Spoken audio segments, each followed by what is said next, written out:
Staf yang membocorkan data ini juga sudah dipanggil. Maka wajar saja hari ini Opposite 6890 mengklaim konsol miliknya bisa masuk ke semua provider, lalu menganggap percuma audit internal karena tidak akan ketahuan orangnya. Wajar kalau Opposite ingin melindungi staf Telkomsel yang memberikan data kepadanya, karena kalau staf tersebut diciduk atau dipecat, maka itu juga akan berdampak pada Opposite. Mulai ngerti, oh di sini saya udah mulai ngerti. Kalau masih ada yang main-main, sekali lagi yang gigit saya sendiri lewat cara saya.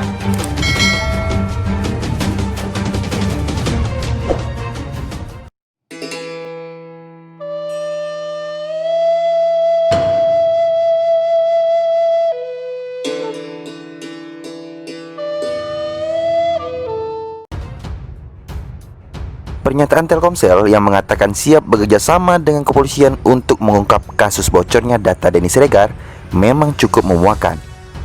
Drama. Karena tak perlu melibatkan polisi asal mau, cukup 5 menit saja sudah pasti tahu siapa yang memberikan data Denny kepada Opposite 6890. Mungkin pihak Telkomsel mengira mereka sedang berada di tahun 90-an. Hidup tanpa sosial media, semua media bisa dikendalikan dan cukup satu pintu pernyataan. Lalu mengira pernyataannya itu bisa menjawab segala permasalahan yang sudah terlanjur ada. Padahal ini tahun 2020. Semua orang bisa bersuara dan tidak bisa dibendung, termasuk saya.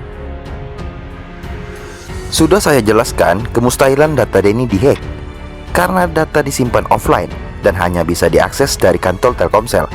Harus punya user stub dan password, plus punya RSA Secure ID atau kunci fisik untuk mendapat nomor acak. Tulisan tersebut memang cukup menyebar dan akhirnya sampai ke internal Telkomsel. Maka wajar saja kalau pihak Telkomsel kaget karena ada tulisan yang menjelaskan secara rinci terkait penyimpanan datanya. Dijelaskan dengan sangat mudah dipahami awam, lalu menyimpulkan kalau data Denny sengaja dibocorkan oleh staf Telkomsel sendiri. Sehingga pernyataan Telkomsel sebelumnya yang mengklaim siap bekerja sama otomatis terbantahkan. Jadi normatif dan bahkan terkesan melindungi oknum staf yang melanggar hukum. Media-media lain mungkin bisa memberitakan secara utuh pernyataan Telkomsel. Beberapa saya lihat judulnya sangat memihak pada Telkomsel, tapi tidak dengan keyword. Jika kalian perhatikan, tidak ada satupun artikel terkait kasus ini yang memihak Telkomsel. Ini bukan karena saya suruh atau perintah loh ya. Tapi kami memang tegak lurus pada logika. Nah, hari ini saya mendapat kabar bahwa Telkomsel sudah melakukan rapat dan audit internal. Sudah diketahui juga nama staf yang mengirim gambar konsol box berisi data Denny Siregar ke Opposite 6890. Staf yang membocorkan data ini juga sudah dipanggil. Maka wajar saja hari ini Opposite 6890 mengklaim konsol miliknya bisa masuk ke semua provider, lalu menganggap percuma audit internal karena tidak akan ketahuan orangnya. Wajar kalau Opposite ingin melindungi staf Telkomsel yang memberikan data kepadanya, karena kalau staf tersebut diciduk atau dipecat, maka itu juga akan berdampak pada Opposite. Kesalahan staf Telkomsel adalah menganggap suara Opposite signifikan dan bisa diterima publik. Padahal saya sudah menjelaskan secara gamblang bahwa gambar yang diposting oleh Opposite itu pasti didapat dari staf Telkomsel. Pasti. Dan itu tak akan pernah bisa dibantah oleh Opposite atau siapapun. Saya tahu internal Telkomsel sedang memantau keyword. Jadi saya ingin memberi masukan terbuka dan gratis. Terserah kalian mau diterima atau tidak. Pertama, kasus ini tidak bisa diselesaikan secara senyap karena kasus dimulai secara terbuka, diposting oleh Opposite, direspon oleh Denny Siregar, lalu dijelaskan secara gamblang oleh keyword. Kasus ini jelas tidak bisa disamakan dengan kasus salah satu bank BUMN yang salah transfer. Dan konsekuensinya cukup memecat semua tim IT-nya. Tidak bisa. Ini kasus berbeda dan sudah terlanjur rame. Lebih dari itu, pihak Telkomsel membuat pernyataan normatif yang mengundang emosi. Kedua, untuk itu cara menyelesaikannya juga harus dengan rame-rame. bangun narasi bahwa Telkomsel tidak mentolerir aksi kriminal semacam ini, tidak menampung kadrun atau golongan pro FPI yang suka sebar data dan persekusi. Ketiga, untuk menghindari terjadi pembocoran data di lain hari dan juga sebagai pembelajaran untuk staf yang lain, maka pemecatan terhadap staf yang telah membocorkan data harus diumumkan pada publik, nama lengkap dan jabatannya. Sampaikan pada publik motivasi staf terkait, apakah dibayar oleh opposite atau ini masalah ideologi dan pilihan politik.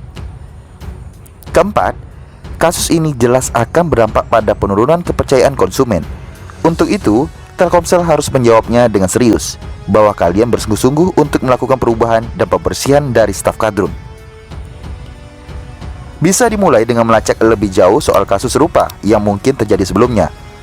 Seperti kasus Seaword tidak bisa diakses dari Telkomsel pada 29 Agustus 2019 sampai harus ganti DNS dan IP.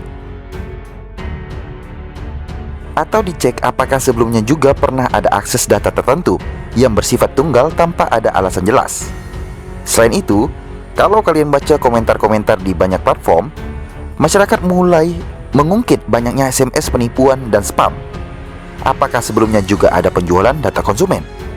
Mungkin ini tak perlu disampaikan pada publik, tapi perbaikan harus dilakukan secara serius. Untuk kasus SMS penipuan ini bisa dilakukan pemecatan tertutup. Kelima, yang terpenting adalah menyerahkan staf yang membocorkan data Denny Siregar kepada kepolisian agar menjadi jelas siapa sebenarnya akun anonim opposite 6890, lalu dicocokkan apakah benar namanya Wahyu Budi Laksono dan bernama Irsan Arauf di IC Malaysia. Tapi sekali lagi, ini semua hanya saran gratis. Selebihnya saya serahkan pada Telkomsel mau bersikap seperti apa. Yang jelas, tak ada jalan keluar yang lebih baik dari mengakui dan memperbaiki dengan sebenar-benarnya. Begitulah kira-kira.